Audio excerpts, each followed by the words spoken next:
Alright guys, we are going to get started with our Kumihimo plate preparation. And here, in case you have like a cardboard cereal box that you have available and that you're going to use for this, there are a couple of things I'm going to show you as an example. And I'm going to lift this up a little bit so you can see it fully. The first, it's a plate that's already made and circular, and I'm just going to literally cut up and have ready to work. This is going to be my Kumihimo plate. Now, the next thing I have is a piece of cardstock, which is really light, and it would be preferable if I had a cardboard box, like a thin cardboard box, maybe something that had crackers or cereal, except that I don't really buy cereal, and I had a cracker box, but it got thrown away. So, on accident. It was an accident, but anyways. So if you're starting from this point where you do not have a disposable plate available, and please do not use a styrofoam plate. It is going to be way too weak for this. If you have a styrofoam plate at home, please don't resort to that. So if you are using a cardboard box, first make sure it is a big enough surface, and get a plate from your kitchen for this part. I just grabbed a bowl because I think the plates are larger than this, and oh, there's this back there, and it would be way too big for my surface. So I decided to go for a bowl instead. You are also going to need some scissors. Hopefully the ones that have a pointy point, just because it'll make it easier to make the hole that goes in the middle, unless you have some kind of special tool for that. All right. Since I do not want to get permanent marker on my bowl, what I'm going to do is just use a regular pencil or mechanic pencil. I'm going to hold on to my bowl with one hand, and then I am going to use the other hand to trace the rim of the bowl. So the next thing I'm going to do is find the center of my circle, and I am going to use a ruler for this. You can really use any ruler. I would just suggest that it is a ruler that will be big enough for the surface area that you're working on. So if it's like one of those teeny tiny rulers, it's not going to work. So over here, this is a 7-inch diameter circle. So I am going to find the center point, which is 3.5. And now this might not be perfectly centered there. So what I'm going to do next is I'm going to bring this ruler over here. I am going to make sure that my ruler touches this 3.5 point, and it was only 1/4 of an inch off. So my true center is this one right here. All right. So at this point, I am using my permanent marker to mark that spot. Now, the next thing I have to do is kind of divide this into 4 areas. And there's different ways you can do that. You can eyeball it, or you can use a ruler if you still have one. Or if you have like a yardstick or something like that, you can use that too.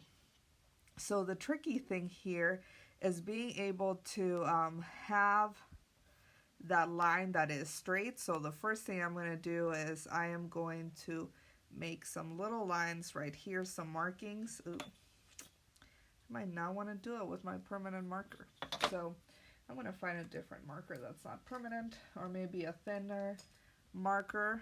I have this one. It's not going to get my ruler all messed up. All right, so you have that. And then you're going to do the same thing on the other side, just making sure it is kind of straight. It doesn't have to be perfect. Now that you have that, now at this point I am going to eyeball it. I mean, I guess I don't have to, but I often find that having the ruler there, having it occupy some of that space, makes it really hard for your eyes to think, oh, these two are equal halves, and it messes up the measurement. So what I'm going to do is get that ruler out of the way, get this little circle out of the way because it's bothering me, and I am going to just do this, as best as I can, but it doesn't have to be exact. And the great thing is this will work even if you are not being exact with your measurements. So next thing I have to do is make another mark in between each of these. So let's see, I'm going to say this one over here, this one over here. That looks about equal, right? Nope, it's not. I'm going to do one over here and one over here. That looks about half. Then you got to do the same thing again. So it's kind of like you're making a clock. And then we're going to cut into those areas for our Kumihimo plate. So next thing I'm going to do is I'm going to make another one in between each of these. And I'm doing it carefully so that I don't mess up like I did on this one. And I think this time that's right. Ignore that. Teachers make mistakes too. All right. And now I am thinking, is that enough or do I need to go further? And I think I'm going to take it up one more step where you're making one in between each one. So 1, 2, 3, 4, 5, 6, 7, 8, 9, 10, 11, 12, 13, 14, 15, 16. And I think if there I labeled them. So I think I'm going to try to label them. Let's see, let's pick a prettier color over here. So what I'm going to do is I am going to try labeling them. Ideally, I should have 32 slots. So 1, 2, 3, 4, 5, 6, 7, 8, 9, 10, 11, 12, 13, 14, 15, 16. Oh, yep, I think I'll have my 32, 17, 18, 19, 20, 21, 22, 23, 24, 25, 26, 27, 28, 29, 30, 31, 32. Ooh, great.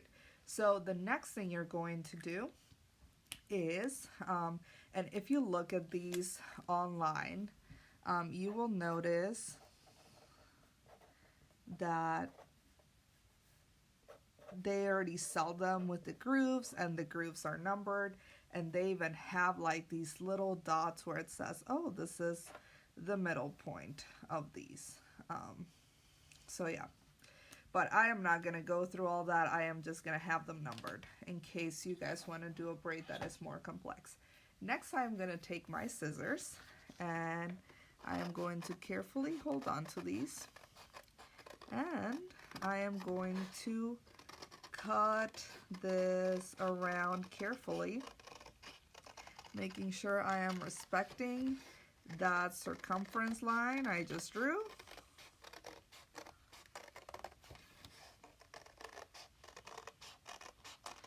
If you are not very confident on your ability to measure things correctly just by eyeballing them, I would suggest, instead of marking things in marker like I did, do it in pencil first in case you make a mistake. And if you have like an older sibling or a parent that's at home with you, I would suggest asking them and seeing like, oh, hey, is this spaced out correctly? Does it look right to you? It's always good to have a second opinion. So the first thing I'm going to do, and this is kind of tricky, you are going to kind of bend your cardboard a little bit towards the center, and you are going to carefully perforate a small circle, small, like that, with your scissors. Make sure it is not super, super deep. If you keep going and it gets into the wider part of your scissors, whatever string or yarn you attach from here, this is supposed to help it keep from pulling out. It's kind of like the weight that they use in that video, the little bag that keeps the yarn down. That's kind of like what this is going to do. It's going to stop the yarn from coming up when we pull it to do the braid. And then the next thing you're going to do is you are going to cut into these slots that you just made, because you're going to have to anchor your yarn from those areas. When I'm doing this, I think I should have made the lines deeper, especially since my cardboard is not very strong. I think for those of you who have maybe, you know, if you're getting stuff shipped to your house and you're getting that kind of cardboard, I would suggest you use a heavier cardboard instead. Anything, you know, if it came from like a box on USPS or FedEx, just get that box out, say, hey mom, dad, can I use this for my project? And use that instead of like a cereal box cardboard, just because it's going to do better when we get to the part where we're braiding it and we're putting the string or yarn in between the grooves. I know some of you have paracord at home. If that is the case, you are also welcome to use paracord for this. So I actually bought the plates that come already made. They're not very expensive. They're only like $5.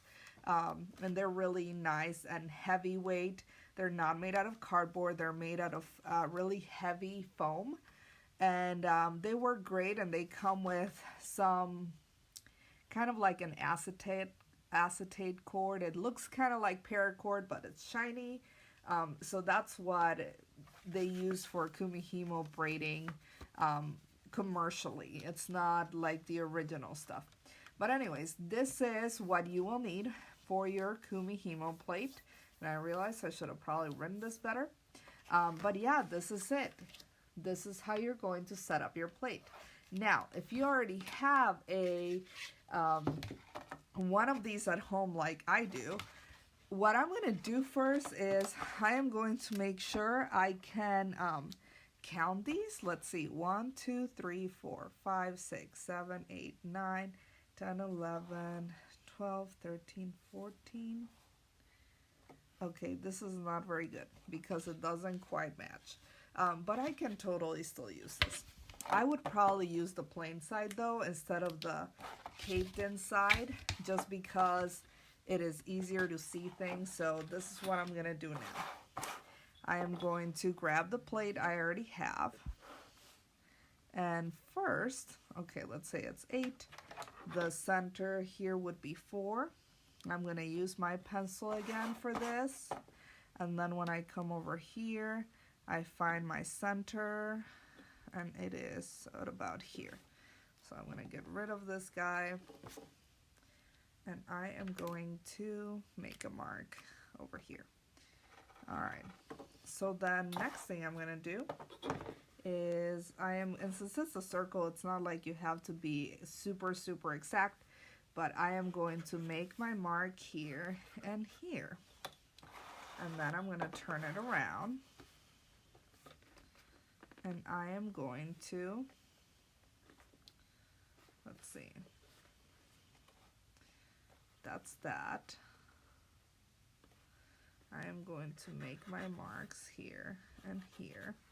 And then this is the part where I start kind of guesstimating things. 1, 2, 3, 4. And then I'm going to keep going. 1, 2, 3, 4, 5, 6, 7, and 8. And then I am going to do it again so that I can have 32. 1, 2, 3, 4, 5, 6, 7, 8, 9, 10, 11,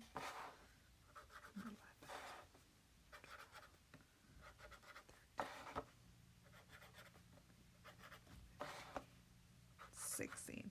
Oh, there we go. And I guess I can number them, but I'm not going to worry about that too much right now because this is just so that you guys can see the setup.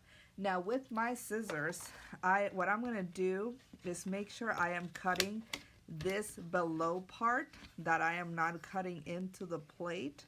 So I am aligning the tip of my scissor with the line I just drew, and that's where I am going to make that cut.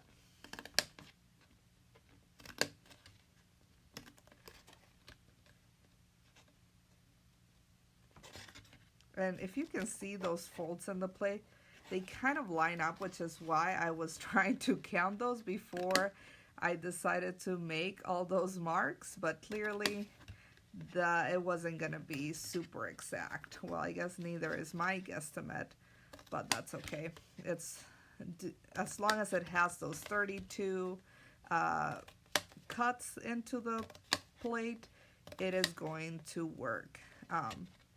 Of course, this is not like the super traditional way of doing Kumihimo. If you watched that at Puzzle Video, which you should have, if you haven't yet, make sure you go do that. If you watch that, you will see that his plate does not have any markings. It's kind of like a table with a hole in the middle, or like a stool with a hole in the middle, and it just kind of works. Like the little weights help the braid get into place. And we don't have all that fancy stuff. We don't have the fancy table and stool. So instead, we are going to be resourceful and use what we have at home, which is this. So let's see, have I made it to the end of my plate there? I have. Okay, and that, oh, I forgot one thing. I forgot to do this part, and for this, this is not a good idea. I would probably use something a little bit sharp. I'm here near my sewing things, so I am going to push this in just to make that little hole first. I'm going to use that push pin, and then I think I'm going to use my marker. Hopefully I don't break it. Oh, there we go. It did not break. Just to help me get those scissors in there, just because I know it is harder. And please be careful when you are doing this not to cut yourself. So now this is what I do. Oh, and there it is. There is my Kumihimo plate for braiding, made out of an already made paper plate. Maybe some of you will find it easier to do this than to do the already made paper plate. Either way, when I look at your setup assignment, for those of you doing this project, make sure you have something that either resembles this or this. All right, good luck, you guys. In the next video, I will show you how to thread your yarn or threads, and then how to start on your round Kumihimo braid. Thank you.